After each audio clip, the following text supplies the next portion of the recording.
Efésios capítulo 5, a partir do versículo 22. Se Deus permitir, iremos até o versículo 33. Efésios 5, 22 a 33. Acompanhe com fé a leitura da palavra do Senhor. Esposas, que cada uma de vocês se sujeite a seu próprio marido, como ao Senhor. Porque o marido é o cabeça da esposa, como também Cristo é o cabeça da igreja, sendo Ele próprio o Salvador do corpo. Como, porém, a igreja está sujeita a Cristo, assim também a esposa se sujeite em tudo ao seu próprio marido. Maridos, que cada um de vocês ame a sua esposa, como também Cristo amou a igreja e se entregou por ela, para que a santificasse, tendo-a purificado por meio da lavagem de água pela palavra, para apresentar a si mesmo como igreja gloriosa, sem mancha, nem ruga, nem coisa semelhante, porém santa e sem defeito. Assim também, o marido deve amar a sua esposa como ama o próprio corpo. Quem ama a esposa, ama a si mesmo. Porque ninguém jamais odiou o seu próprio corpo. Ao contrário, o alimenta e cuida dele, como também Cristo faz com a igreja. Porque somos membros do seu corpo. Eis porque o homem deixará o seu pai e a sua mãe, e se unirá à sua mulher, tornando-se os dois uma só carne.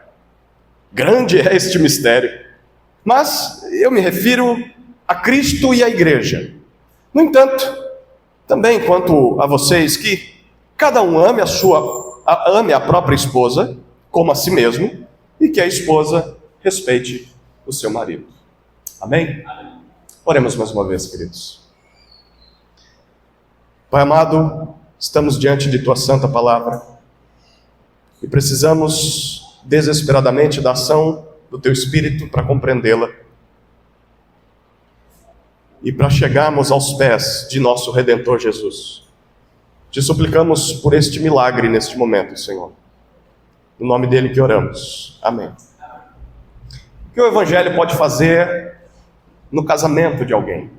Quais as consequências disso para uma vida conjugal? O que acontece quando nós nos rendemos ao poder transformador do Evangelho? E como saber se eu estou nesse processo? Como saber que há esperança para o meu casamento? Será que há esperança para um casamento? A resposta é sim, há esperança. A esperança está no Evangelho de Jesus Cristo. E é disso que Paulo tem falado aos Efésios. A carta de Paulo aos Efésios foi escrita para resolver grandes problemas na cidade. A presença de falsos mestres e seus falsos ensinamentos, inclusive mulheres tomando lugar da liderança dos homens, velhas caducas, repetindo as heresias de falsos mestres que já tinham sido excluídos por Paulo. Uma igreja que passava por muita dificuldade. Mas Paulo também escreve essa carta não só para combater os falsos ensinamentos, mas a prática da igreja. Porque onde uma heresia chega, onde chega o falso evangelho, isso vai transformar a prática da igreja. A prática será herética. A prática será ímpia. Será de desamor, de briga, de confusão. Basta olhar para uma igreja sem evangelho, sem doutrina. É óbvio que os membros não se darão bem. É óbvio que as famílias estarão vivendo em pé de guerra. É óbvio que a prática será diferente de Jesus Cristo. Por isso, Paulo está tentando consertar as duas coisas nessa carta. A doutrina que transforma a prática. Ele falou sobre as bênçãos espirituais que recebemos em Cristo. Capítulos 1 a 3 mostram isso. Nós fomos salvos, redimidos por meio de Jesus. Nós recebemos poder do Espírito. Ele nos tirou das trevas, da morte para a vida. para a prática de boas obras. Ele nos uniu a uma só família, a família de Deus. Estamos sendo edificados sobre o fundamento dos apóstolos, sendo Cristo a pedra angular. Essa é a igreja. Isso é o que o Evangelho fez em nós. Mas aí vem a segunda parte da carta. A partir do capítulo 4, ele mostra quais as consequências disso em nossos relacionamentos. A primeira coisa que isso vai produzir em nós é uma vida digna, como igreja, como povo de Deus. Mas isso depende de uma transformação pessoal, individual, que foi o ponto alto que chegamos do capítulo 4, a partir do versículo 17. Não vivam mais como os gentios, como pagãos, como pessoas que não conhecem a Deus. Vocês agora conhecem, vocês agora foram transformados, se é que creram em Jesus. Então, uma vez que creram em Jesus, não só é esperado que vocês mudem, mas é possível. É possível uma transformação de vida. E então Paulo apresenta como isso vai acontecer na prática. Você abre mão, renega os pecados do velho homem, de Adão, você renova a sua mente com a palavra de Deus e então coloca em prática aquilo que está aprendendo. E ao fazer isso você se reveste de Cristo. Vai ser cada vez mais parecido com Jesus. Isso vai afetar as suas emoções, vai afetar como você lida com as pessoas, se você perdoa ou não perdoa elas, vai afetar, inclusive, a sua postura perante a sociedade, a sexualidade e todas as coisas. Bom, Paulo apresentou duas conclusões para nós ontem. A partir do versículo 15 até o versículo 21, ele disse, diante de tudo o que falei, aqui estão duas aplicações lógicas. Primeiro, vivam como sábios. Agora é possível. Essa vida transformada pelo Evangelho é uma vida de sabedoria. Segunda aplicação, encham-se do Espírito. Uma vida de sabedoria marcada pela plenitude do Espírito. Essa é a imagem perfeita de quem Jesus é. E se você reparar, parece que Paulo está citando provérbios. Sabedoria, plenitude, e agora o versículo 21 terminou dizendo, sujeitem-se uns aos outros no temor de Cristo. O princípio da sabedoria é o temor do Senhor. Ele está aplicando à vida da igreja todas as expectativas de transformação prometidas no Antigo Testamento. A humanidade nunca conseguiu ser isso por conta própria. E agora, na nova aliança, em Cristo, isso é possível. É claro, para sermos sábios, precisamos abandonar a tolice, aproveitando cada oportunidade para sermos mais parecidos com Jesus. E para sermos mais parecidos com Jesus, precisamos nos submeter ao controle do Espírito, nos colocando à disposição do preenchimento do Espírito, que está pronto para nos encher, mas é necessário que venhamos a dar o primeiro passo. E na verdade são 4 passos. O primeiro passo é falar entre nós com a palavra de Deus. O segundo passo é de coração louvar ao Senhor, sinceramente. O terceiro passo, dando graças a Deus por todas as coisas, porque elas se tornam oportunidades nas mãos do Senhor para nos tornar mais parecidos com Jesus, por mais difíceis que sejam. E o quarto passo, nos sujeitando uns aos outros, no temor de Cristo. Como se, ao me sujeitar ao meu irmão, eu estivesse me sujeitando ao meu Senhor, a Jesus Cristo. Essa é a vontade dele. Bom, chegamos ao versículo 22, e a pergunta que Paulo está respondendo aqui é, ok, eu já entendi isso, Paulo.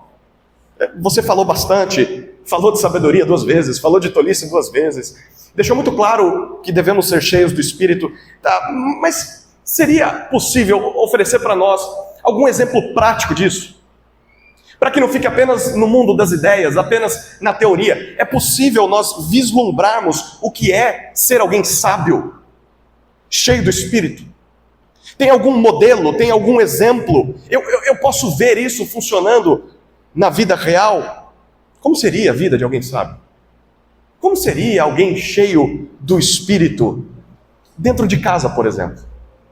Porque dentro da igreja, o mundo evangélico brasileiro diz um monte de coisa pra gente do que é ser cheio do Espírito. Mas assim, eu acho que você também convive com gente que se diz crente que parece que o Espírito só se manifesta dentro de uma igreja, porque no trabalho o Espírito está bem longe ali. Em casa, então, seria possível, Paulo, vermos pessoas cheias do Espírito longe desse ambiente, do culto? Bom, que bom que você perguntou, porque é disso que Paulo vai responder. A partir do versículo 22, Paulo dá exemplos práticos de como é uma vida sábia, de como é uma vida cheia do Espírito Santo. Paulo faz isso a partir do versículo 22 e vai até o capítulo 6, versículo 9, dando alguns exemplos. Nós não conseguiremos trabalhar todos eles. O primeiro exemplo de uma vida sábia e cheia do Espírito é no casamento, de como isso afeta a relação entre esposa e marido.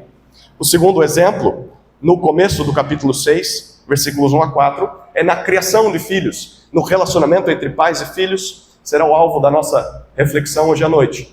E o terceiro exemplo é nas relações de trabalho na época de escravidão e senhores, versículos 5 até 9.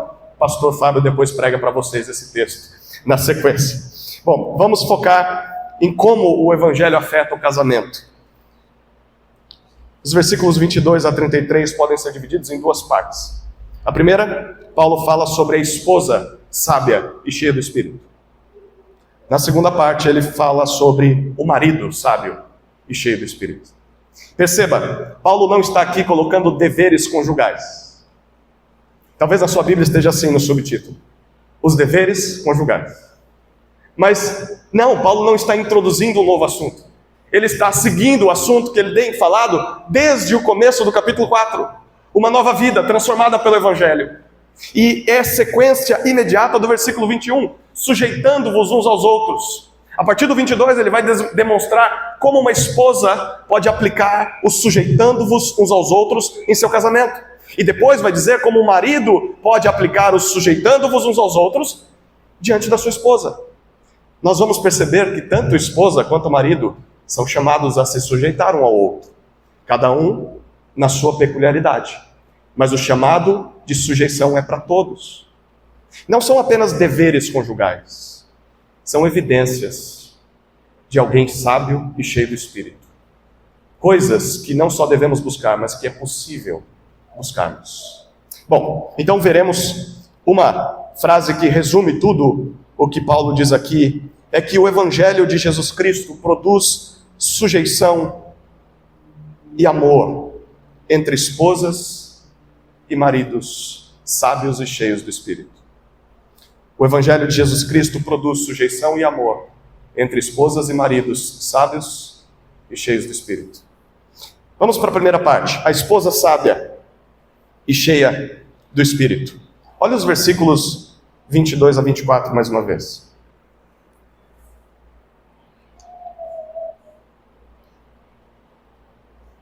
Esposas, que cada uma de vocês se sujeite a seu próprio marido, como ao Senhor. Porque o marido é o cabeça da esposa, como também Cristo é o cabeça da igreja, sendo ele próprio o salvador do corpo. Como, porém, a igreja está sujeita a Cristo, assim também a esposa se sujeite em tudo ao seu próprio marido.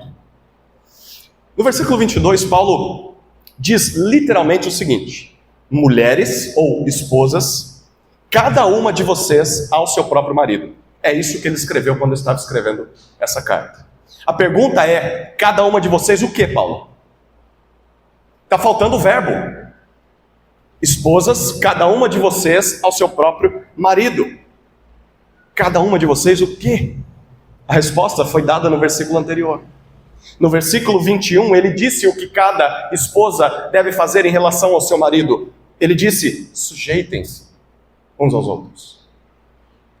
É continuação imediata do versículo 21. É como se Paulo estivesse dizendo o seguinte: para ser cheio do Espírito, você precisa se sujeitar uns aos outros. Esposa, deixa eu te mostrar como funciona no casamento. Sujeitem-se ao seu marido. E agora eu vou apresentar como isso funciona na prática. Bom, o que significa sujeitar-se ou submeter-se, diz uma outra tradução? A palavra literalmente significa se colocar voluntariamente abaixo da autoridade ou da liderança de outra pessoa. Você se coloca abaixo de uma outra missão, a missão de outra pessoa. Esse termo era muito utilizado naquela época para se referir ao ambiente militar. Quando um soldado entrava na fila e marchava seguindo um comandante. Voluntariamente ele se colocava naquela fila e seguia a liderança daquele líder. Isso, em momento nenhum, significava se diminuir ou ser inferior ao outro, mas simplesmente significava se colocar como um aliado em uma missão, em uma batalha, um parceiro, para cumprir um propósito maior, uma missão em comum, debaixo da liderança de alguém. Para você ter uma ideia, é isso o que Jesus fez para com Deus, desde a eternidade. Pela nossa redenção, Jesus se submeteu ao Pai em tudo. Isso não significa que ele perdeu características divinas, que ele se tornou inferior ao Pai. Significa apenas que ele se colocou voluntariamente debaixo da missão que o Pai lhe deu para a nossa redenção. Olha que beleza essa palavra transmite quando entendida dentro do contexto do Evangelho. A nossa sociedade diz que isso aqui é uma das coisas mais grotescas que se pode falar a respeito de uma mulher. E nós sabemos que há muitos maus usos dessa palavra, até dentro das próprias igrejas. Uma mulher cristã, para ela, se submeter, se sujeitar ao seu marido, não é se diminuir, não é se humilhar como alguém que tem que aceitar maus tratos, alguém que tem de aceitar traições, aceitar tudo o que o marido faz de mal, porque senão essa mulher está desobedecendo a Deus. Não, para uma mulher cristã se sujeitar a seu marido é algo que deve ser feito não à força, não por violência, como o marido forçando essa esposa a fazê-lo, mas é um ato de amor. É um privilégio para essa mulher, imitando o seu Senhor diante do Pai, colocando-se abaixo da liderança de seu marido. E não é só a esposa que deve fazer isso, porque nós acabamos de ver no versículo 21, o sujeitando-vos uns aos outros é para todos. A ordem de ser cheio do Espírito é para todos. Não é só a mulher chamada a se sujeitar, todos nós fomos chamados a nos sujeitarmos uns aos outros, no versículo 21. E isso precisa ser feito deliberadamente. É a mulher quem tem de querer isso. Ela tem de tomar a iniciativa. É claro, uma mulher cristã só vai estar disposta a fazer isso pela ação do Espírito. Só o Espírito Santo é capaz de produzir sujeição em um casamento. Ninguém força alguém a se sujeitar. Ninguém obriga sujeição. É preciso querer. E esse é o significado da palavra que Paulo usa aqui. Então ele diz: esposas, queiram fazer isso. Se coloquem debaixo da liderança de seu marido. A pergunta é: por qual motivo uma esposa faria isso? Por que uma mulher faria isso? Paulo continua no versículo 22. Ela deve fazê-lo como ao Senhor, ou como se fosse para o Senhor. Em outras palavras, ela se submete ao seu marido, porque ao fazer isso, ela está agradando não ao marido apenas, ela está agradando ao seu Senhor, agradando a Jesus Cristo, como se aquela sujeição fosse para Jesus. Jesus, eu vou me submeter, por mais que eu acho que a gente devia fazer aquilo lá, era isso aqui que devia fazer, mas eu vou me submeter, porque eu sei que ao fazê-lo, é como se eu estivesse me submetendo ao Senhor. Essa é a tua vontade para a minha vida. É isso que o Evangelho produz no meu coração. Quando uma esposa se sujeita ao seu marido, nos termos que Paulo está dizendo aqui, mesmo que o marido não mereça, porque eu sou marido e eu sei que a maioria das vezes eu não mereço sujeição da minha esposa. Mesmo que o marido não faça o seu papel corretamente, mas quando uma esposa cheia do Espírito se submete a ele, ela está se sujeitando a Jesus. A relação dela pouco tem a ver com o marido, pouco tem a ver com as reações do marido, o merecimento do marido. Ao olhar para o seu marido, ela vê o seu Senhor, dizendo: o Evangelho pode te transformar, minha filha. Eu posso te transformar. Se submeta. Se submeta ao Espírito. Então, o compromisso dessa irmã, antes de ser com o marido, é com Cristo. Ela poderia até dizer assim: eu não me submeto por causa do meu marido, mas porque Cristo me chama a fazer isso. É claro, há maridos que facilitam esse processo, e daqui a pouco nós falaremos sobre isso. Como nós, como maridos, podemos preparar o ambiente para que a sujeição seja mais fácil. Mas mesmo quando a sujeição não é tão fácil, ainda assim, as irmãs são chamadas a olhar para Cristo, como ao Senhor. Bom, a pergunta que Paulo responde no versículo 23, por que isso é assim? Por quê? Olha o que ele diz no versículo 23. Porque o marido é o cabeça. Por que essa relação entre esposa e marido deve ser assim?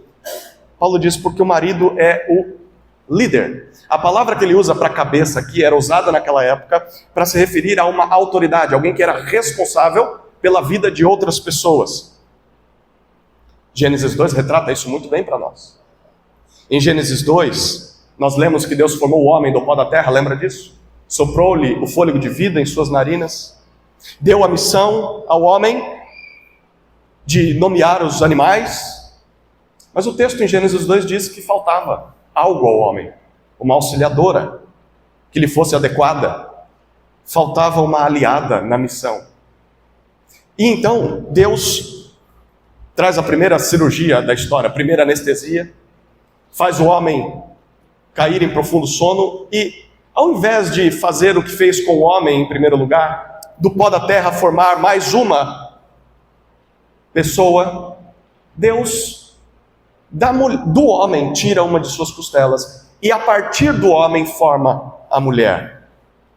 Só essa imagem já traduz muito como Deus vê a relação entre marido e esposa. A mulher vem do homem.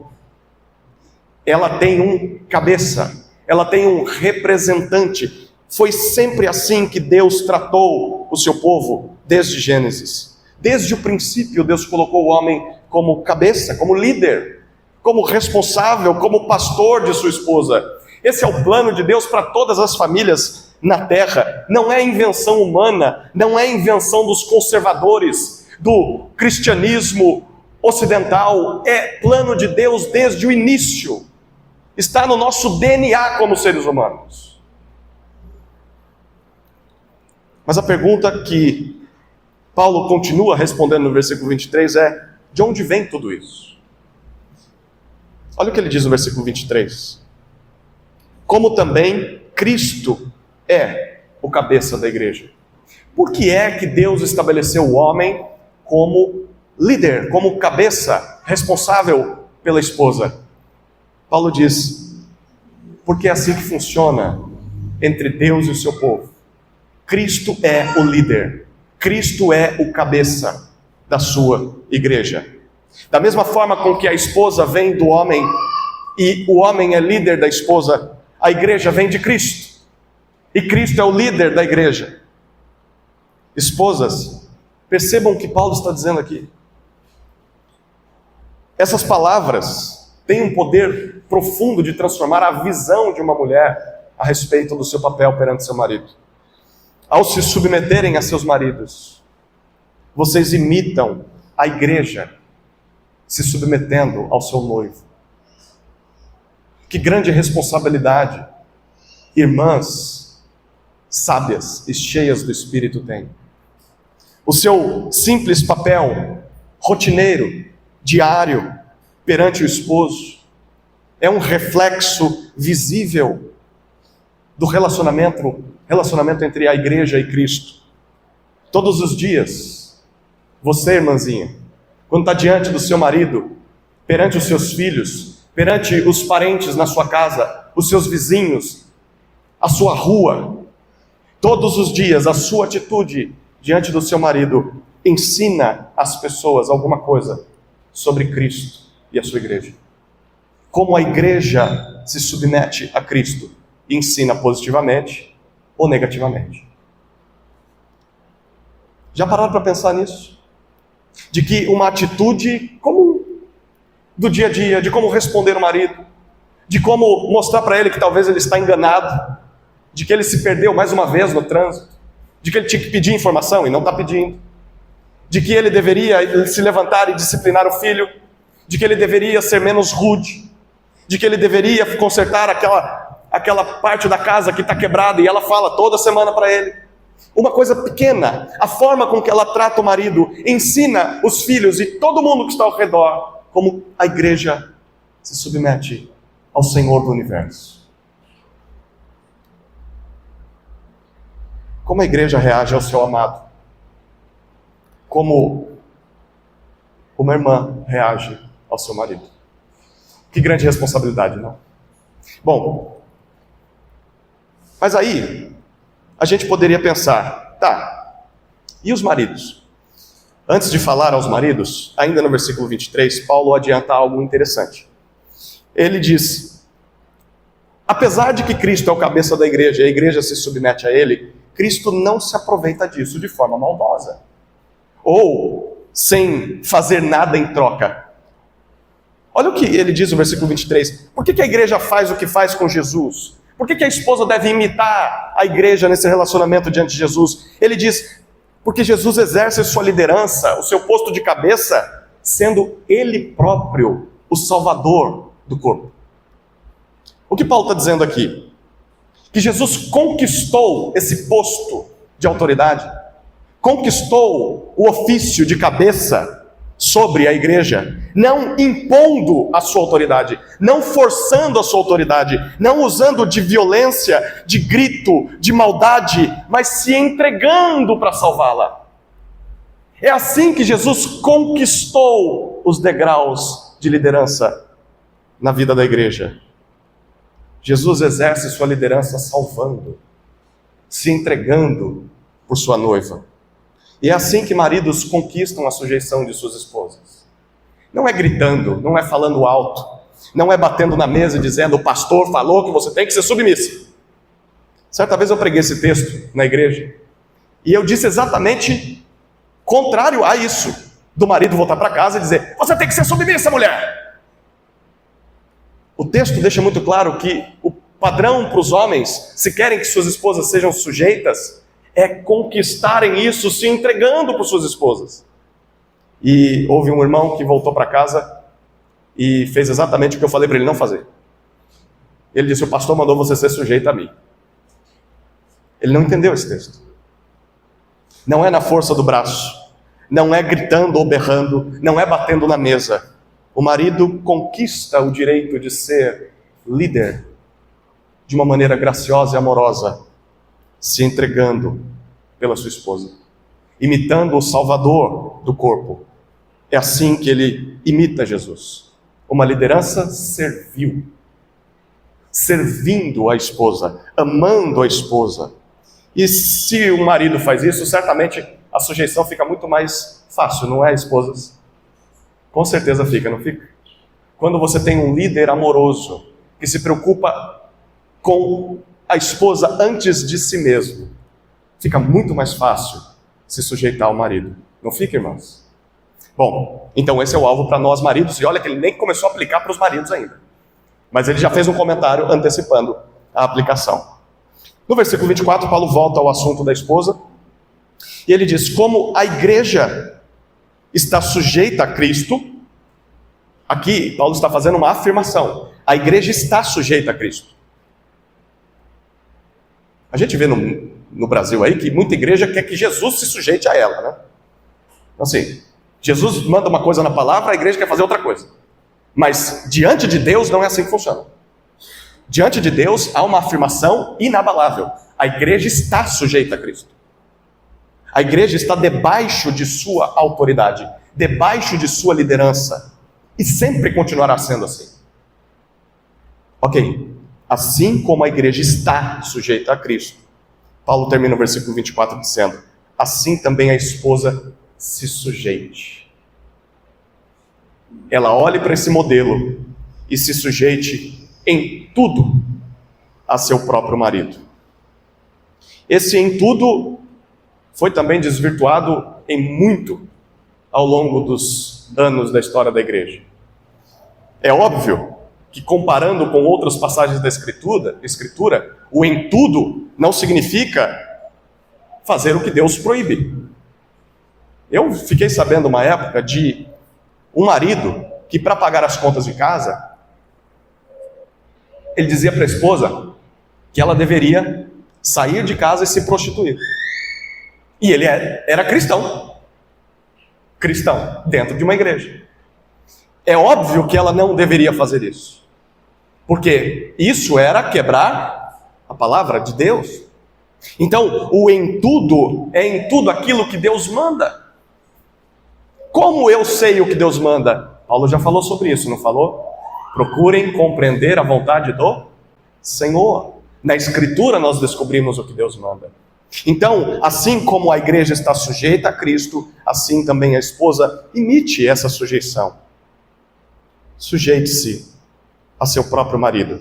Repare, não é ao marido de outras esposas. É ao seu próprio. Ao seu marido. Apenas o seu. Se sujeite ao seu marido. Esse é o chamado de Jesus a mulheres sábias e cheias do Espírito. É claro que, para alguém descrente, para uma mulher tola, insensata, sem o Espírito Santo, isso é uma ofensa. Palavras como essas são um ultraje. Talvez eu seria até processado se eu dissesse isso em algum outro ambiente. Mas, para alguém crente em Jesus, alguém que foi transformado pelo Evangelho, que olha para Jesus como seu Redentor, que está buscando a sabedoria, está buscando a plenitude do Espírito, isso aqui vai ser atrativo. Que beleza! Isso vai transformar o meu relacionamento. Isso aqui vai agradar o meu Senhor. Bom, essa é a primeira parte. A esposa sábia e cheia do Espírito. Mas maridos, agora nos preparemos, porque você reparou que Paulo gastou poucos versículos para falar da esposa. E ele vai gastar o dobro para falar dos maridos. As irmãs já sabem o que isso significa, né? O homem tem que repetir várias vezes, porque ele não entende. E Paulo sabe disso. Olha o que ele fala sobre o marido sábio e cheio do Espírito. A partir do versículo 25. Maridos, que cada um de vocês ame a sua esposa, como também Cristo amou a igreja e se entregou por ela, para que a santificasse, tendo-a purificado por meio da lavagem de água pela palavra, para apresentar a si mesmo como igreja gloriosa, sem mancha, nem ruga, nem coisa semelhante, porém santa e sem defeito. Assim também o marido deve amar a sua esposa como ama o próprio corpo. Quem ama a esposa, ama a si mesmo, porque ninguém jamais odiou o seu próprio corpo. Ao contrário, o alimenta e cuida dele, como também Cristo faz com a igreja. Porque somos membros do seu corpo. Eis porque o homem deixará o seu pai e a sua mãe e se unirá à sua mulher, tornando-se os dois uma só carne. Grande é esse mistério. Mas eu me refiro a Cristo e à igreja. No entanto, também quanto a vocês, que cada um ame a própria esposa como a si mesmo, e que a esposa respeite o seu marido. No versículo 25, Paulo ainda está dando o exemplo de uma vida sábia e cheia do Espírito. Mas agora ele se dirige aos maridos. Lembre-se do contexto, desde o versículo 18 até o versículo 21. O contexto é como o marido pode ser cheio do Espírito. Ele pode ser cheio do Espírito falando uns com os outros com a palavra de Deus. Segundo, louvando de coração ao Senhor. Terceiro, dando graças a Deus por tudo. E quarto, sujeitando-se uns aos outros. E agora, no versículo 25, Paulo diz, especialmente se sujeitando à sua esposa. Esse é o ambiente. Talvez essas palavras agora tenham dado um nó na sua cabeça. Espera aí, eu sempre aprendi que é a esposa que se sujeita ao marido. Nunca ouvi que o marido se sujeita à esposa. Prazer, apóstolo Paulo. É isso que ele está dizendo desde o versículo 21. Sujeitando-vos uns aos outros. Todos se sujeitam uns aos outros. Como assim? Como é possível que uma esposa se sujeite ao marido debaixo da sua liderança e o marido se sujeite à esposa? Quem é que vai liderar no final das contas? É aqui que entra a diferença. O ponto não está na sujeição.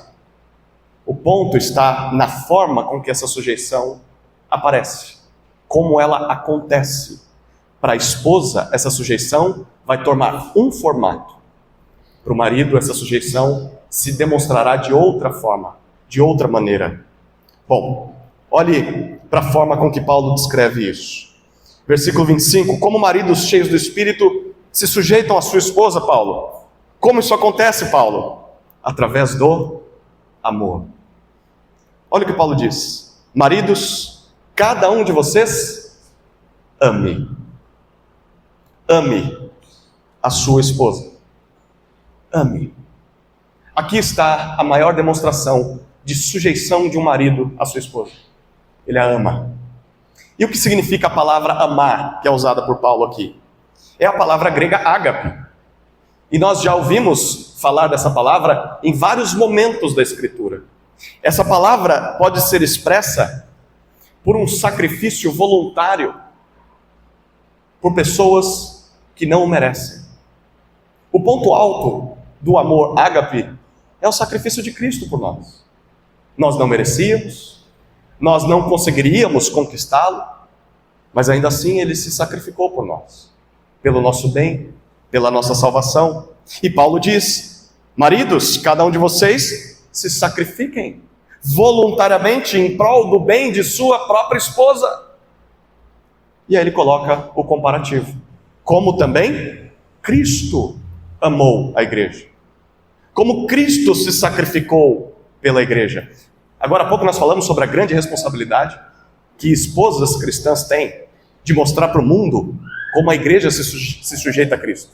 Mas agora Paulo coloca a responsabilidade do homem também lá em cima. Ele diz: o papel de maridos diante de sua esposa é gigantesco. Nós somos chamados a replicar o amor de Cristo por sua noiva, a exemplificar esse amor no trato com nossa esposa. Como Cristo amou a igreja?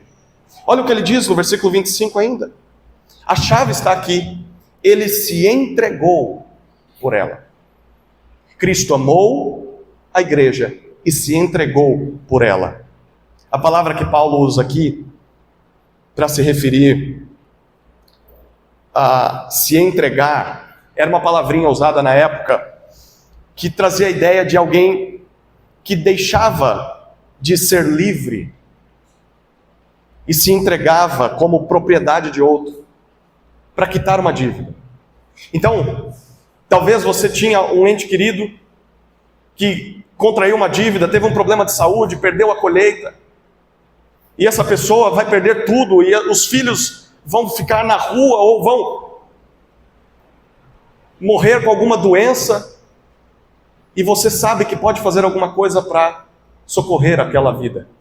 Então você se entrega como uma propriedade, você se vende como escravo, para que o seu sacrifício compre a liberdade, ou o remédio, ou a possibilidade de vida daquela outra pessoa. Essa palavra era usada nesse sentido.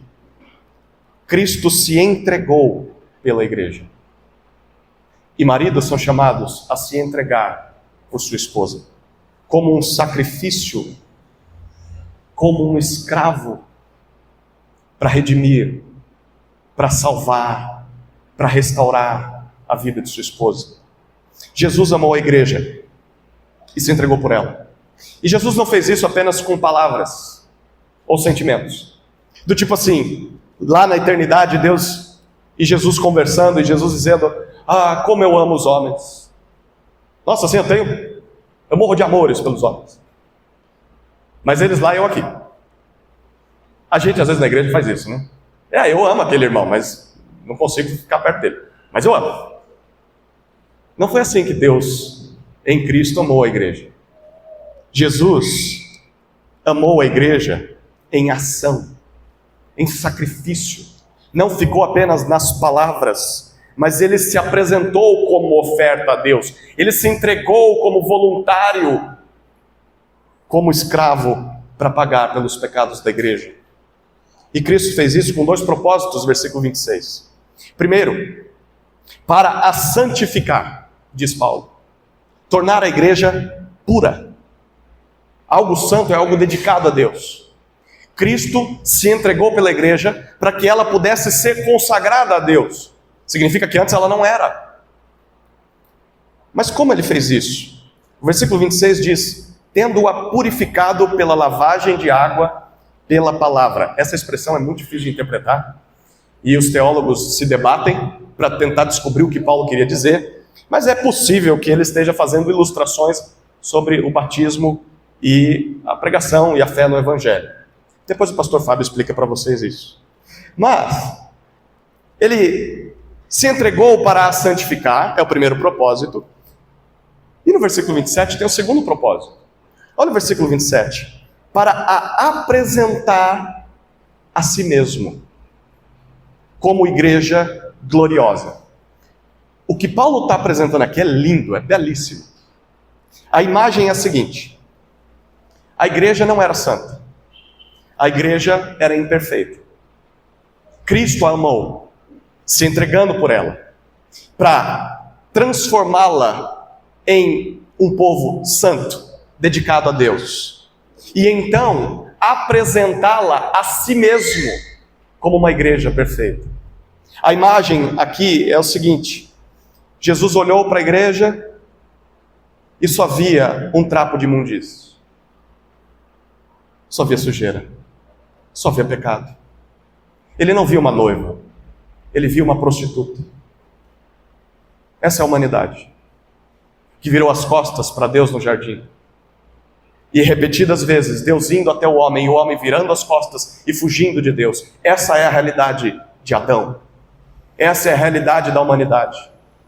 Mas pelo grande amor com que nos amou, ainda assim, Jesus olha para a humanidade e diz: eu amo esse povo, mas eles não podem conviver na minha presença com essa sujeira.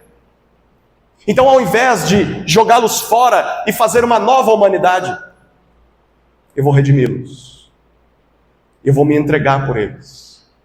E ao se entregar pela igreja, Jesus a purifica, para então apresentá-la como uma noiva para si mesmo.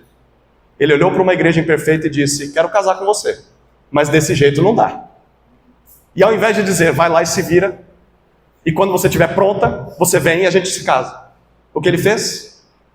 Ele disse: eu vou te limpar, eu vou te purificar, eu vou te tornar do jeitinho que eu quero que você seja. É isso que Paulo está dizendo aqui. Ele se entregou para apresentar a igreja para si mesmo, um povo ilustre, honroso, brilhante, glorioso, sem mancha, não tem mácula, não tem deformidade, não tem falta, sem ruga.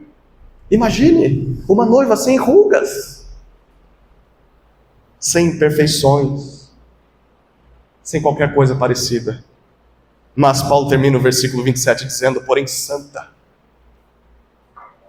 Uma igreja dedicada para o uso exclusivo de Deus, e sem defeito, imaculada, irrepreensível. A linguagem que Paulo usa aqui é de um cordeiro que era sacrificado a Deus. Ele deveria ser assim, um cordeiro perfeito, o melhor de todos.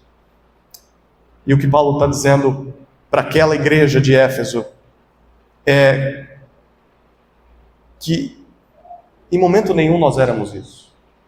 Nós éramos impuros, desprezíveis, sem brilho nenhum, sem atrativo nenhum. Nós éramos cheios de pecados, cheios de faltas, completamente deformados, imperfeitos. Nós vivíamos em trevas, nós éramos tolos, nós éramos insensatos, nós estávamos perdidos. Mas ainda assim, Jesus se entregou por nós, para nos tirar dessa condição e para nos adornar, para um casamento que sequer merecíamos estar presentes, quanto mais sermos a noiva. Jesus quis uma noiva perfeita e trabalhou para torná-la perfeita.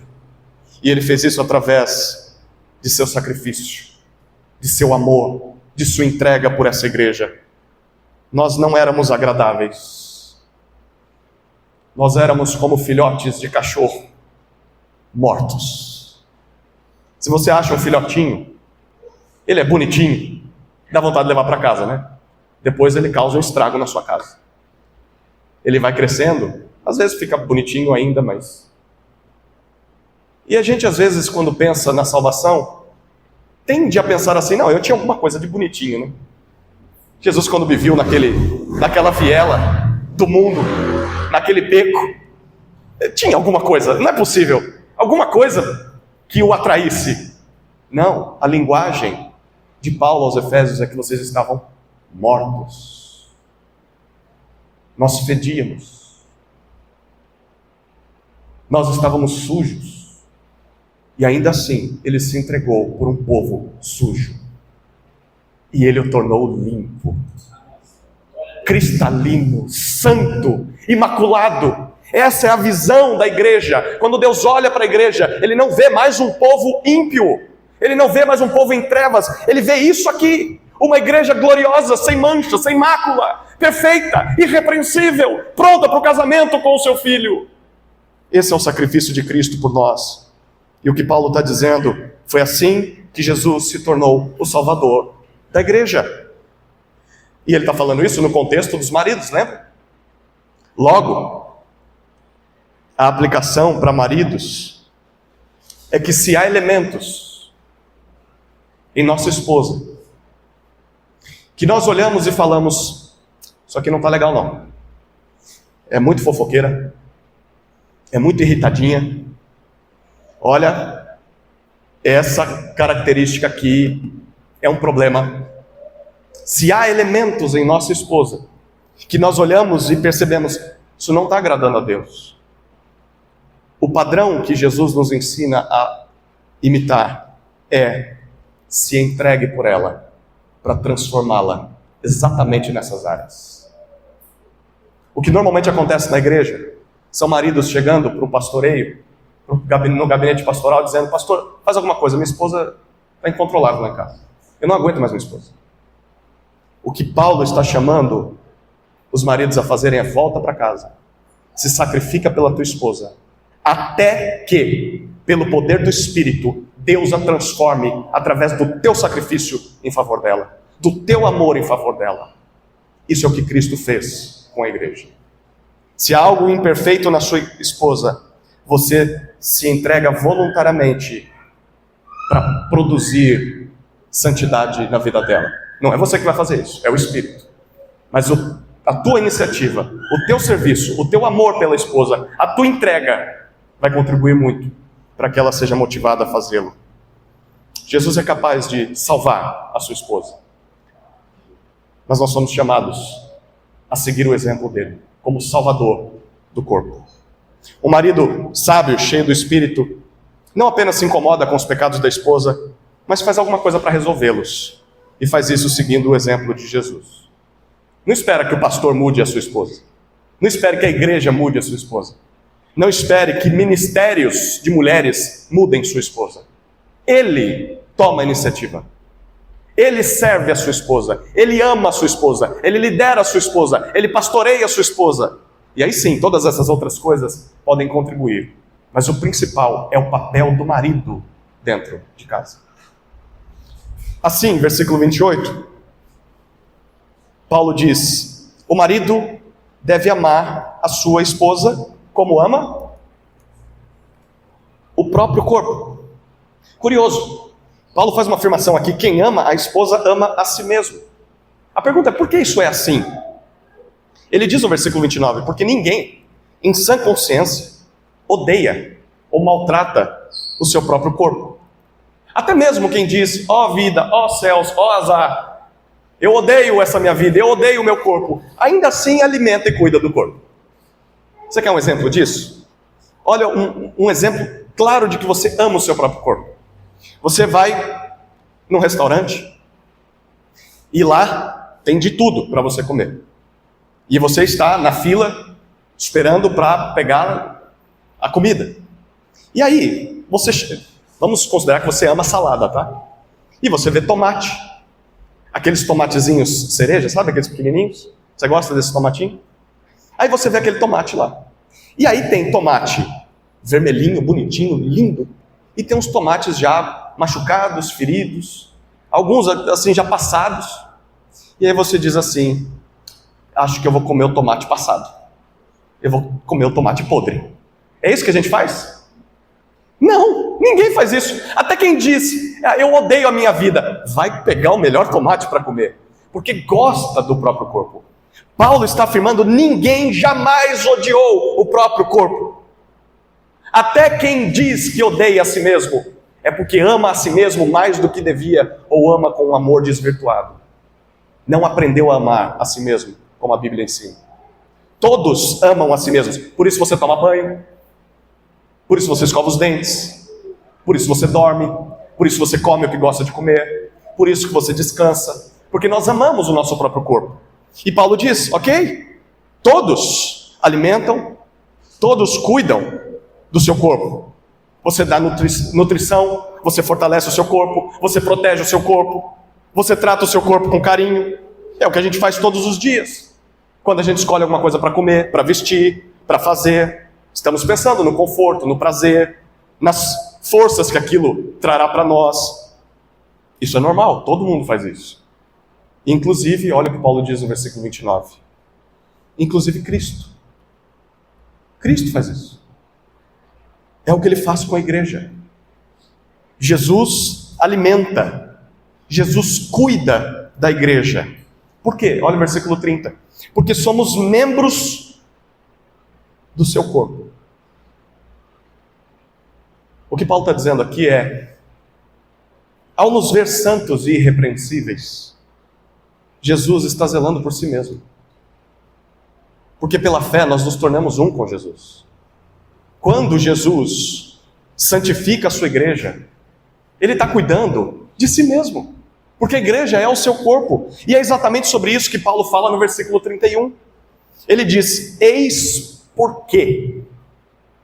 Em outras palavras, é como se Paulo estivesse dizendo: aqui está a razão do porquê nós lemos Gênesis 2:24. Reparou que ele faz uma citação do Antigo Testamento? Aparece entre aspas: eis porquê.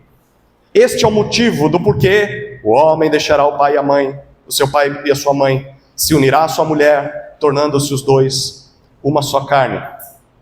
Paulo volta os seus olhos novamente para Gênesis 2. Deus havia formado o homem, mas faltava a auxiliadora, faltava aquela aliada para cumprir a missão que Deus lhe deu: refletir a sua imagem sobre a criação, reproduzir essa imagem através de filhos, representar essa imagem governando sobre o mundo criado por Deus. Mas faltava uma auxiliadora. Então Deus forma a mulher, traz a mulher até o homem, e aí nós temos o primeiro poema da história, que como maridos, na sociedade em que a gente vive, é melhor não repetir para a esposa, né? Carne da minha carne, osso dos meus ossos, será chamada varoa, porque do varão foi tomado. Isso não vai ganhar ninguém, né? Não vai ganhar pontos no relacionamento. Você tem que pensar numa outra poesia. Naquela época era a poesia que estava no Twitter, né? Assim, no Instagram era o que tinha na época. É uma poesia muito bonita para a época, porque o homem está fazendo um jogo de palavras ali. Ele, ao mesmo tempo em que ele vê que a mulher é diferente dele, ele reconhece: mas ela é semelhante. Nós somos da mesma espécie, mas somos diferentes. Nós nos complementamos. E aí, depois de contar da cerimônia de casamento do primeiro casal, Gênesis 2:24, o autor, que é Moisés, ele faz uma nota de rodapé. Ele faz um comentário.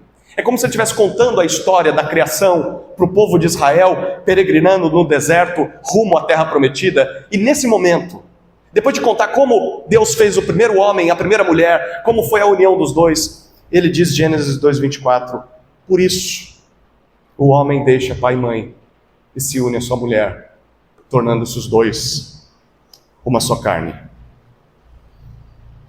é porque Deus criou um homem para uma mulher, que o padrão de casamento foi estabelecido para toda a humanidade ao longo da história.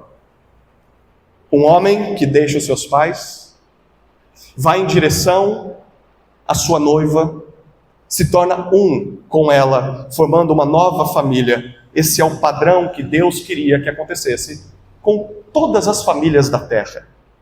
É o plano de Deus para toda a humanidade, seja ela crente, seja ela descrente. Fomos criados, está em nosso DNA como seres humanos viver dessa forma. Mas há algo além de tudo isso. Porque no versículo 32, Paulo chama isso de grande mistério.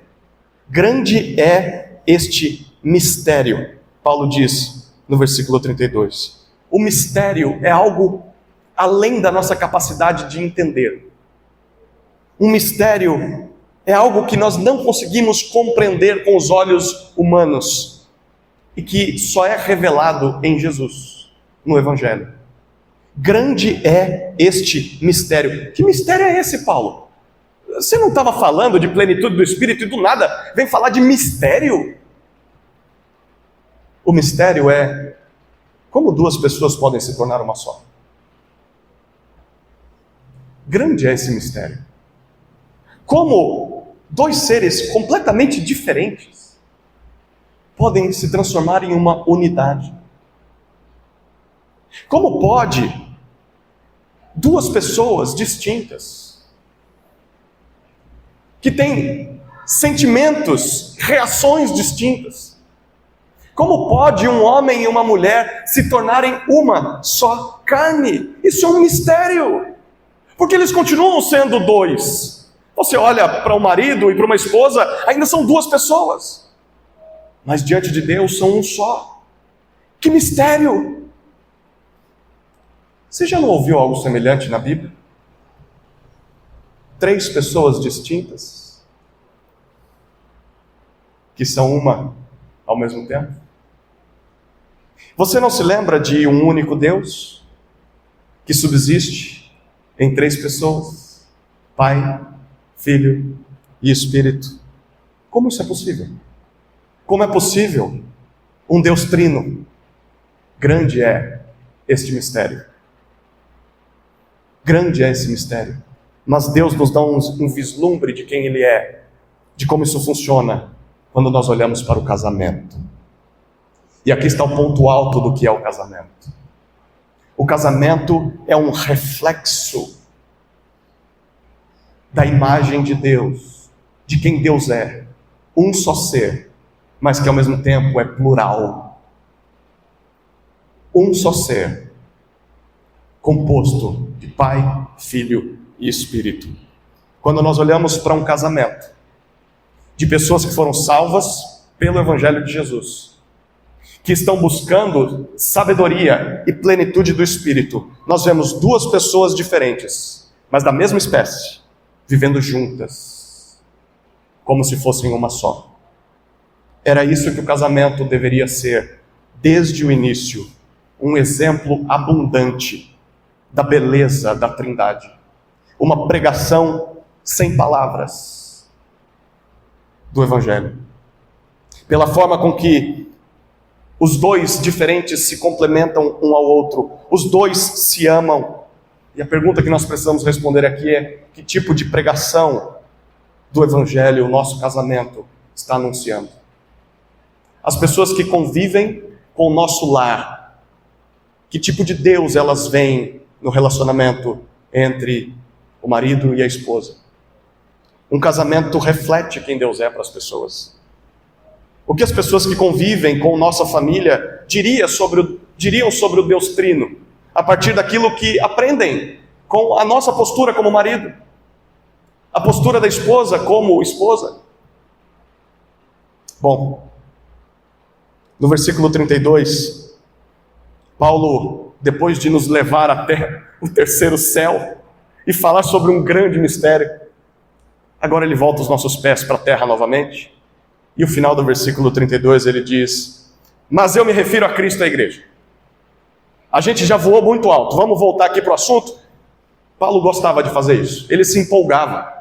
E ele se aprofundava em teologia e doutrina e coisas que Deus tinha revelado para ele, mas ele precisava lembrar que estava falando com uma igreja que estava assaltada por falsos mestres, falsas doutrinas e que precisava ser cheia do Espírito.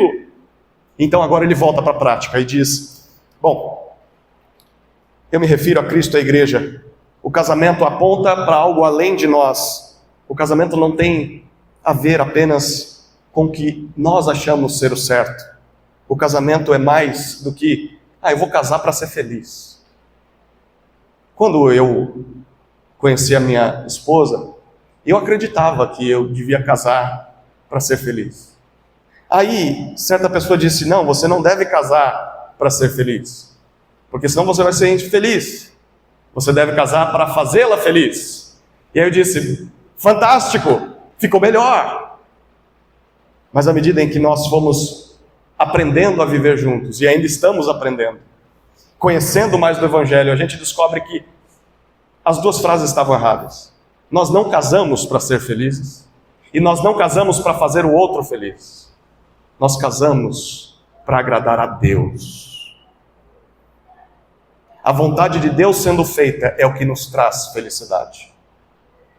Por mais que o casamento traga lutas e dificuldades, e ele traz, mas se o Senhor está feliz com a forma com que nos conduzimos, naturalmente será uma relação prazerosa, dificultosa, cheia de lutas, mas transbordantes do poder do Evangelho. Paulo apresenta para nós que o casamento é um anúncio, uma demonstração da união entre Cristo e a igreja. E se esse casamento entre Cristo e a igreja nunca acaba, se esse amor de Jesus pela igreja nunca acaba, o que será que Deus espera que aconteça com os nossos casamentos?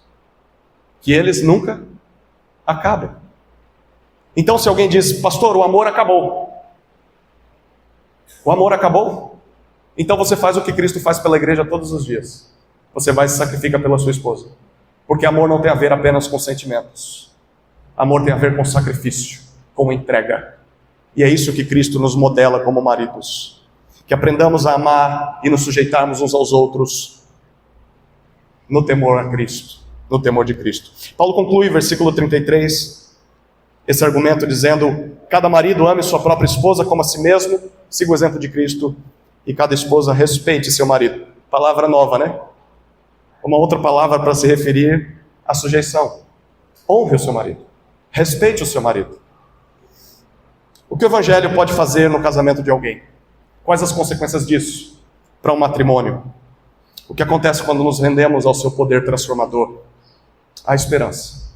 O Evangelho nos ensina que Jesus nos amou e se entregou por nós para nos libertar do pecado, purificar para si um povo santo, e nos chama a fazer o mesmo em relação ao nosso matrimônio, para que o mundo conheça o amor de Jesus pelos homens, através da nossa relação, através do nosso casamento. Ele é uma plataforma, ele é um púlpito que prega, que anuncia esse amor ao mundo, começando pelos que estão ali em casa, os filhos aprendendo quem Jesus é. Eu olho para o papai e aprendo na forma com que papai trata a mamãe. Esse é Jesus. Quem a igreja é? Eu olho para a mamãe, no trato que mamãe tem com o papai, e eu aprendo como deve ser o meu papel diante de Cristo, como parte da igreja do Senhor Jesus. Queridos, que Deus nos ajude a ouvirmos o que Paulo diz nesse texto. O Evangelho de Jesus Cristo produz sujeição e amor entre esposas e maridos, sábios e cheios do Espírito. Amém? Oremos. Pai amado, obrigado pela Tua palavra.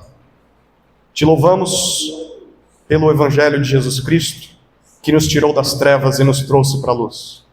Tenha misericórdia de nós, Senhor. Somos imperfeitos e falhos, mas aos Teus olhos o Senhor já nos vê como santos, irrepreensíveis. E então, Senhor, somos motivados a buscar sabedoria e santidade, plenitude do Espírito, não só por obrigação, mas porque é possível. Assim oramos, Deus, pedindo para que nossos lares sejam transformados pelo Evangelho para a Tua glória. Em nome de Jesus. Amém.